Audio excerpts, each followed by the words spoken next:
Juste pour démarrer, vous dresser en fait un petit aspect, un décor autour de la lutte contre la fraude. Je suis aujourd'hui donc Christian Nianou en charge et responsable de l'offre des paiements au sein de la Société Générale ainsi que de la lutte contre la fraude. Et aujourd'hui, on a en termes de statistiques globalement une entreprise sur 3, c'est quand même conséquent, subit en fait des fraudes qui sont des fraudes avérées, donc avec des pertes financières qui sont aujourd'hui sur une moyenne de l'ordre, je dis bien en moyenne, de l'ordre de 100 000 €, ce qui n'est pas négligeable, voire beaucoup plus, car quand on voit certains retours que l'on a, ça peut aller beaucoup plus loin et les multiplier par 10 sans problème.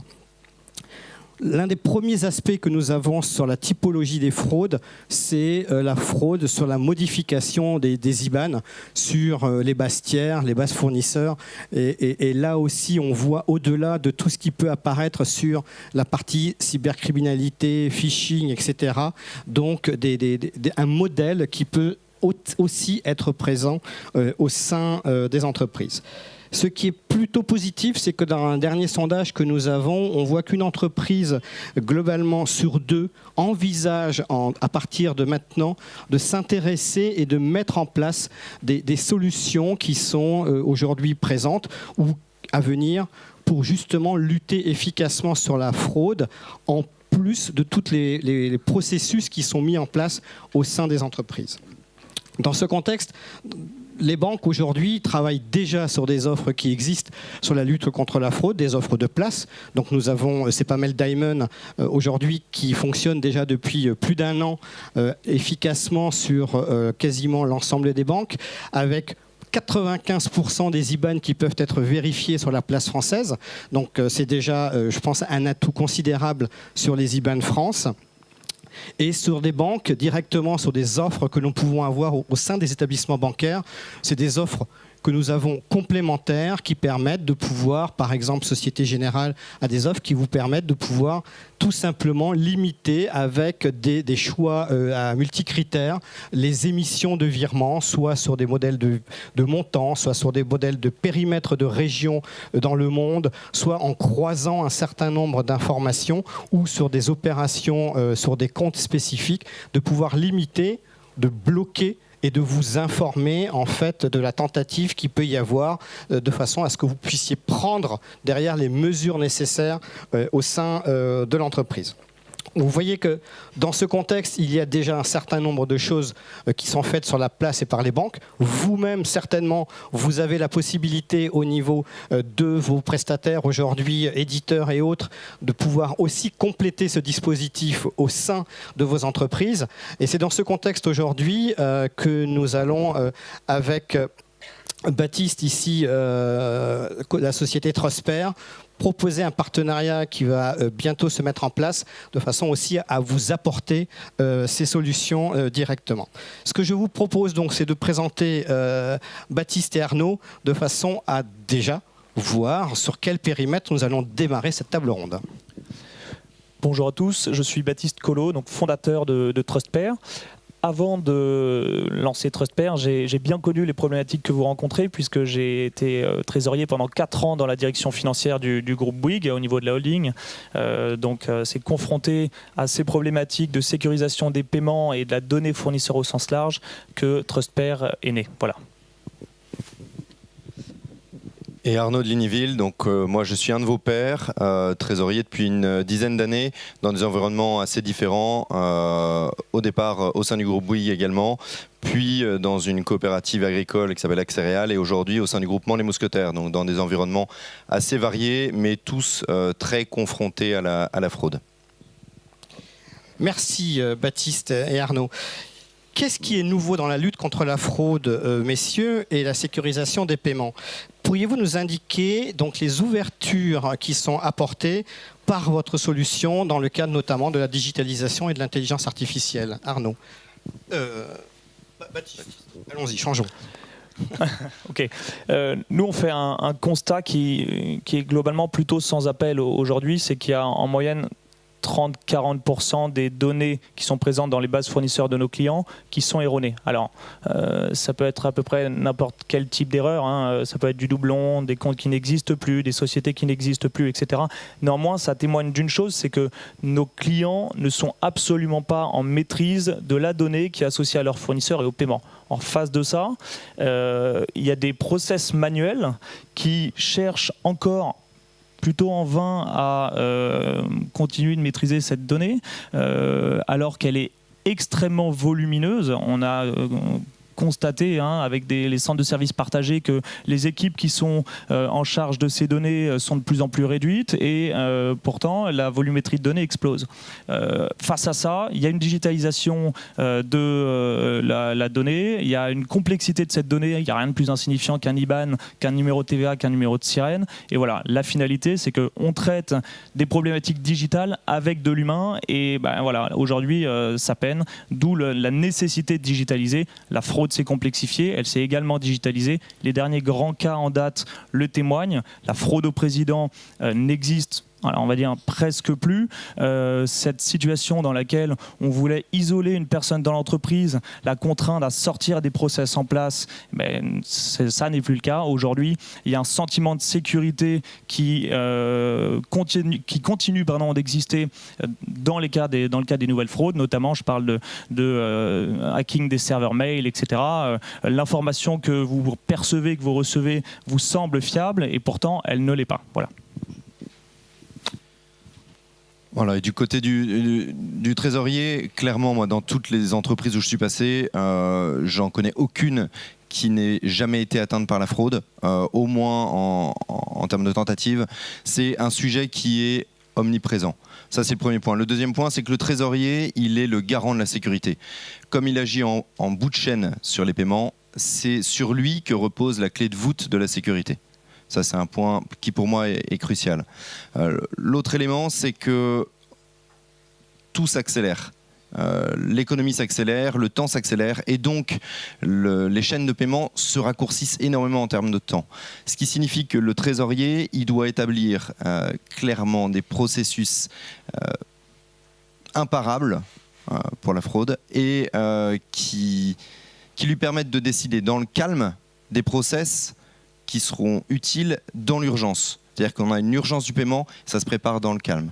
Voilà. Et tout ce temps s'accélère, notamment avec la LME il y a quelques années, les contrôles DGCCRF qui font que les délais de paiement sont très surveillés de plus en plus, et même d'un point de vue porteur pour les trésoriers, avec du reverse factoring ou du dynamic discounting, on est sur des sujets où on veut que la chaîne de paiement aille le plus vite possible. Baptiste, sans rentrer dans la technique de l'algorithme, de l'intelligence artificielle ou autre système informatique, pourriez-vous nous expliquer la solution que vous avez développée et nous préciser effectivement les spécificités de cette solution ? Oui. Alors, ce qui est intéressant dans ce que vient de dire Arnaud, c'est que c'est le trésorier qui est garant de la sécurité. Et pourtant, le trésorier, il intervient en bout de chaîne. C'est lui qui donne sa validation. Il est en charge de signer des campagnes de paiement, mais est-ce qu'il sait ce qu'il signe ? Aujourd'hui, ce qu'on constate, c'est que nos clients, lorsque c'est des contacts trésoriers, lorsque c'est des DAF, nous disent « Moi, j'ai aucune idée de ce que je signe. J'espère que les process en amont ont été respectés. J'espère qu'il n'y a pas un trou dans la raquette, mais en réalité, j'en sais rien. Pourtant, c'est moi qui suis responsable. » Bon, quand on voit les derniers cas de fraude sur la place, effectivement, c'est la direction financière, la Trésor qui trime. Donc, c'est la réalité. Donc, lorsqu'on s'intéresse à cette problématique de la donnée, d'où vient la donnée, elle n'est pas rentrée au niveau de la Trésor. Elle est rentrée bien en amont, soit par les achats, soit par la direction de la comptabilité fournisseur, qui, elle, saisit cette donnée. Donc, notre constat chez TrustPair, c'est qu'il ne faut pas s'adresser uniquement à la problématique du bout de la chaîne. Il faut attaquer la problématique à sa source, c'est-à-dire quand la donnée est saisie, et ensuite s'assurer de la validité de la donnée sur toute la chaîne de paiement, sur tout le procure-to-pay. Alors, TrustPair est une solution digitale qui vient répondre à la globalité de cette problématique. Globalement, il va y avoir 3 grandes fonctionnalités qui correspondent à 3 moments clés du process de paiement. Depuis le contrôle de la donnée en amont de la saisie de la donnée dans l'ERP. Typiquement, à la réception d'une facture fournisseur, vous devez contrôler de la donnée ou l'IBAN et les données de la société. Trustpair va vous permettre de le faire, de renforcer ce process manuel aujourd'hui, de contre-appel, etc., en saisissant directement sur notre plateforme l'identifiant de la société, son numéro de compte bancaire et d'instantanément avoir l'ensemble des informations. Là, ce qui est important, c'est bien sûr de s'assurer que les contrôles sont respectés et que la donnée qui vous est transmise est validée et de qualité. Ça, c'est le premier point, renforcer ces process manuels en amont de la saisie dans l'ERP. Le deuxième point vise à auditer en continu votre base fournisseur. Pourquoi ? Parce qu'elle vit, il y a des événements exogènes à votre entreprise qui vont l'impacter, des fournisseurs qui font faillite, des fournisseurs qui changent de coordonnées bancaires, etc. Là encore, nous, ce qu'on constate sur la place, c'est qu'il y a des audits extrêmement ponctuels des bases fournisseurs qui sont faits. Parfois, c'est tous les 5 ans, donc on peut quand même se poser la question de la validité de la donnée dans ce cadre-là. Trustpair va vous permettre d'auditer en continu, en tâche de fond, les données directement sur votre ERP. Le troisième point de la solution, il s'adresse pour le coup directement aux signataires des campagnes de paiement. Redonner de la lisibilité sur cette donnée, permettre aux signataires de savoir ce qu'ils signent et de leur remonter d'éventuelles anomalies en s'intégrant parfaitement dans le process. Donc Trustpair est réellement un outil métier. L'objectif, c'est d'optimiser vos process, de les renforcer et non pas de rajouter, encore une fois, des contrôles manuels, des points de contrôle. Arnaud, vous qui avez eu l'occasion d'utiliser cette solution, votre retour? Effectivement, lors de mon expérience chez Axereal, j'ai été contacté par Baptiste pour entrer en relation avec Trustpair, le déployer au sein de l'entreprise. Ce que Trustpair nous a apporté chez Axereal, c'est d'abord, et Baptiste l'a dit, un process parfaitement auditable.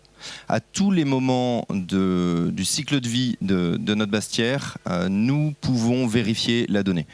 C'est un élément qui est crucial dans la chaîne de paiement, à la fois lors de l'insertion d'un tiers en base de données, de sa modification et lors de la mise en paiement.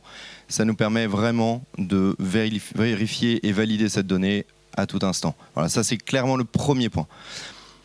Le deuxième point, ça a été, je dirais, de laisser l'humain au centre du processus.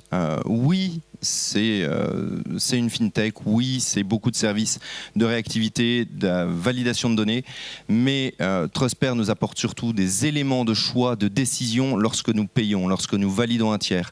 C'est pas uniquement de se reposer sur la technique et sur des process, mais c'est aussi de laisser l'humain au cœur de la solution. Pour moi, c'est un vrai sujet de responsabilisation des signataires, des comptables, etc. De savoir que c'est eux qui décident et qui valident, in fine, un tiers. De manière beaucoup plus concrète, nous avons eu un cas de fraude relativement classique, moderne mais classique, d'usurpation de boîte mail d'un de nos fournisseurs. Injection d'un nouveau RIB dans l'échange de mails, de nouvelles coordonnées mail, téléphone, etc. Ce qui a chanté bien sûr toutes les sécurités de contre-appel et autres. À la fin, la validation de la paire fournisseur IBAN via la solution Trustpair nous a permis en quelques secondes d'avoir un véritable doute sur les coordonnées bancaires, c'est-à-dire un élément suffisant pour nous alerter et nous dire stop, on attend avant d'appuyer sur le bouton du paiement. Donc vraiment dans quelques secondes, et quelques heures après, une invalidité totale de la paire fournisseur IBAN qui nous permettait de vérifier et de faire les déclarations nécessaires pour attester de ce cas de fraude. Merci. Effectivement, on voit bien aujourd'hui, entre la solution et le témoignage, qu'il y a une réelle valeur en fait, de l'utilisation de ce modèle. Messieurs, quelles seraient pour vous les évolutions que nous pourrions prévoir aujourd'hui, déjà à court terme, et puis peut-être à moyen terme? Je laisse parler le client. Oui.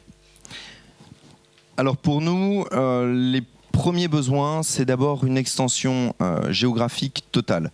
On le voit dans les entreprises, le risque majeur, il est à l'international, à 2 titres. Le premier, parce que les pays cibles de la fraude sont plutôt d'un point de vue de trésorier français, les filiales internationales avec des équipes relativement réduites qui n'ont pas le temps de faire tous les contrôles, etc. etc. Donc la partie internationale pour nos filiales est cruciale. Deuxième point sur l'international, les virements frauduleux partent à l'international. Donc ce que nous avons majoritairement à vérifier quand on suspecte une fraude, c'est surtout des IBAN internationaux. Le deuxième besoin, je dirais majeur, c'est une intégration sans couture de toute cette vérification, c'est-à-dire que lors de l'insertion d'un tiers en base ou d'un paiement, de manière totalement invisible pour les utilisateurs, une interrogation de notre partenaire Trustper se fait. La réponse arrive directement, par exemple, dans le parapheur de paiement et de signature du signataire final, qui a cette information pour signer. Et ça, de manière assez transparente. Alors, il est clair qu'aujourd'hui, Trustper adresse la problématique de ses clients dans un environnement européen. La demande de la place, c'est bien sûr de couvrir des zones géographiques la plus grande possible. Hein. On nous demande le monde, bien sûr. Il y a un an, on couvrait la France. Aujourd'hui, on couvre l'Europe. Ce développement, il se fait, bien sûr, avec nos clients en fonction de ce qui nous est demandé et de ce qu'on est en mesure de faire. Notre travail chez Trustper, c'est de collecter de la donnée, de la qualifier et de la porter au bon endroit, au bon moment dans le process de nos clients. Donc, au quotidien, on rajoute ces sources de données qui viennent enrichir nos algorithmes, l'expérience utilisateur qui est vécue par nos clients. Donc, effectivement, le sens de l'histoire, c'est que tant en termes de couverture géographique qu'en termes de couverture de données, je veux dire par là de typologie de données, on puisse répondre aux contraintes nouvelles qui pèsent sur les directions financières, que ce soit sur des questions des fournisseurs de fraude, de sécurisation des paiements, mais également sur des problématiques légales, de compliance, etc., qui sont en fait intrinsèquement liées à cette même typologie de données qui est aujourd'hui gérée par les directions financières. Merci Baptiste.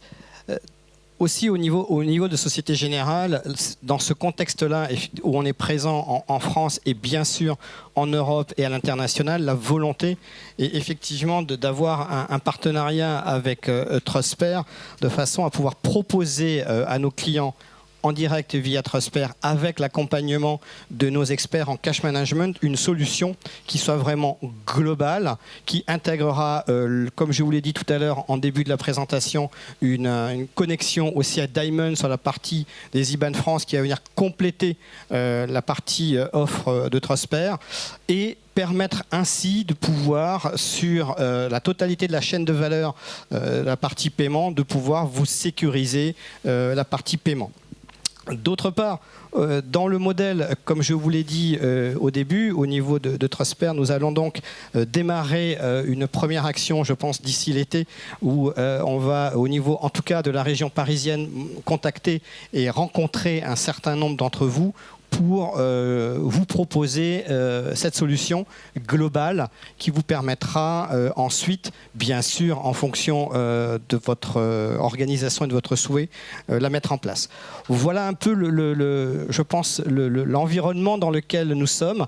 Donc il est nécessaire, et surtout en conclusion, vous dire que dans un monde où aujourd'hui la fraude est malheureusement présente tous les jours et sur lequel nous pouvons collectivement perdre énormément de capitaux et de KE, l'objectif ensemble avec Trustper de faire en sorte qu'au-delà des opérations et des offres que nous avons aujourd'hui, déjà au niveau de la Société Générale de la place, c'est d'apporter une brique complémentaire à cette lutte contre la fraude.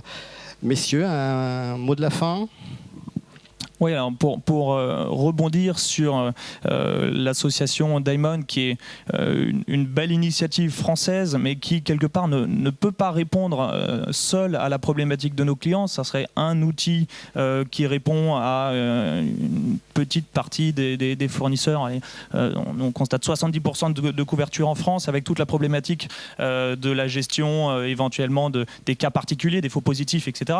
L'intérêt d'une solution comme Trustper, c'est de venir venir agréger ces services-là dans un environnement international et de ne pas se limiter à un seul acteur. Et donc, de ce fait-là, c'est pour nous très important d'avoir des acteurs comme Société Générale et d'autres qui, notamment je pense à Swift, qui viennent nous apporter des sources de données qui sont fiables et qui nous permettent d'offrir in fine un service à nos clients communs, une expérience utilisateur qui est extrêmement satisfaisante. L'enjeu, il est vraiment là. C'est si on veut digitaliser des process, si on veut mettre de l'huile dans tous ces process qui aujourd'hui sont souvent grippés par ces erreurs, par ces interactions humaines, eh ben, ça ne peut passer que par des partenariats de qualité de ce genre-là. Ce que je peux vous dire, moi, c'est que très clairement, il est extrêmement intéressant et fructueux de faire un audit de sa Bastière, même juste pour le test.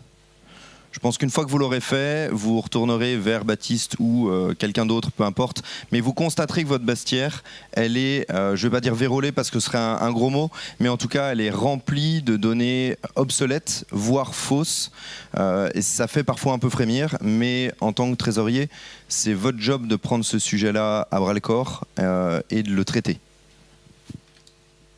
Messieurs, merci beaucoup. Merci à vous-même. Si vous avez des questions complémentaires, nous sommes à votre disposition. De toute façon, s'il y a ça des prises sur le stand Société Générale, on sera présent avec Trustpert et Arnaud aussi, si jamais vous souhaitez avoir des compléments d'informations. Et merci beaucoup. Avons-nous des questions ?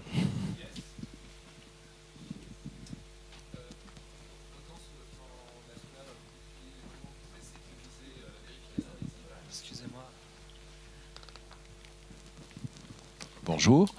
Autant sur le plan français domestique, donc on peut voir comment vous pouvez sécuriser la vérification des IBAN, notamment avec le CEPA mail, bref. Comment vous faites au niveau européen pour apporter cette information à vos clients ? Alors, tu permets que je vais détailler le cas qu'a mentionné Arnaud tout à l'heure, et ça vous expliquera comment fonctionne la techno. Sans trop rentrer dans les détails, nos clients nous transmettent deux données, ce que nous on appelle dans notre jargon une paire. C'est-à-dire un couple identifiant public d'entreprise, on peut prendre un numéro de TVA et un numéro de compte bancaire. À partir de là, soit on a une solution locale, comme vous l'avez compris, qui nous permet éventuellement d'aller valider cette information dans la banque. Dans ce cas-là, bon, on challenge quand même toutes nos sources de données, mais on peut considérer que la solution qui a été développée par les banques est fiable. Dans un environnement plus international, on part de ces deux données qui nous sont transmises et ensuite on va collecter beaucoup d'informations et concernant l'entreprise. À partir d'un numéro de TVA, on peut avoir des dizaines d'informations, de points d'information sur l'entreprise et de la même manière sur les coordonnées bancaires. Est-ce que, à travers notamment Swift ou d'autres sources, on est capable de savoir où est le compte, est-ce qu'il a bien été ouvert, dans quelle agence, et ensuite de croiser ces informations sur des sets de données qui sont extrêmement larges, et donc d'identifier des signaux faibles qui permettent de dire là il y a quelque chose qui ne va pas. Je vous donne un cas concret qui est celui qu'on a pu lever pour Axerial. Ils nous ont interrogé sur une société qui est basée en Italie, qui ferait du fret maritime. Le compte bancaire est domicilié à Rotterdam. Bon, jusque-là, vous pouvez vous dire, il y a à peu près une cohérence là-dessus.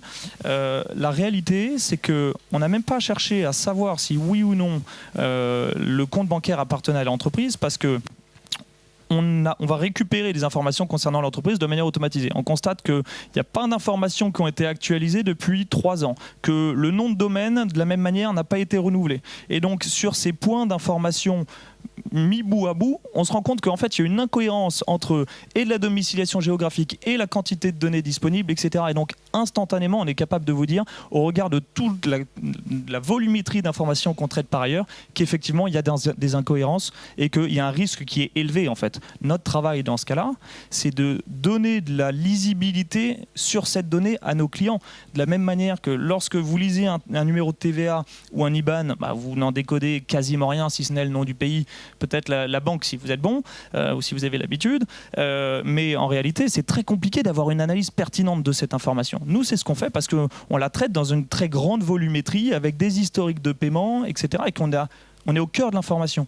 Là où effectivement les banques, et nous on le voit bien au niveau de toute la partie algorithmie, recherche, identification des fraudes, les personnes qui travaillent avec nous, qui nous viennent des banques, disent nous quand on a cherché à analyser ou à craquer ce sujet-là au sein des banques, en fait on s'est rendu compte qu'il nous manquait la moitié de l'information. On n'avait que le paiement et le compte bancaire. Nous, on est au cœur du réacteur, on a beaucoup d'informations qui nous permettent justement d'aller identifier le risque qui est associé à cette information. Voilà, ça c'est le cas concret qui a été expliqué tout à l'heure par Arnaud, où le client est incapable d'identifier la fraude, nous si. Et de manière complètement, je dirais, froide. Hein, si le résultat qui est transmis par TrustPair est binaire. Soit c'est favorable, on considère que vous pouvez payer, soit c'est défavorable, et dans ce cas-là, vous ne payez pas. Si je vous donne une note qui est de 68% en France ou en Lituanie, vous allez avoir une interprétation de cette donnée, ce n'est pas votre rôle. C'est notre rôle, et donc c'est de cette manière-là qu'on permet à nos clients de prendre des décisions froides et de se protéger in fine contre la fraude et contre l'erreur, parce que les cas d'erreur sont légion également.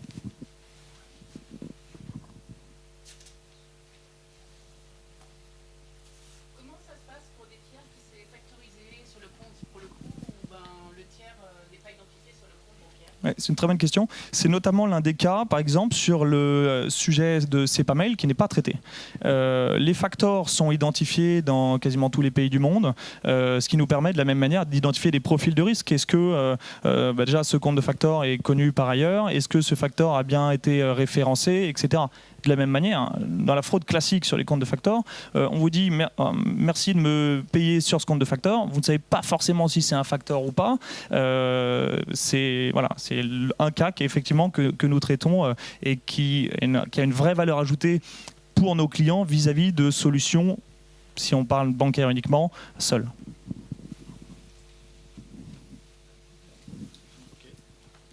Merci à tous.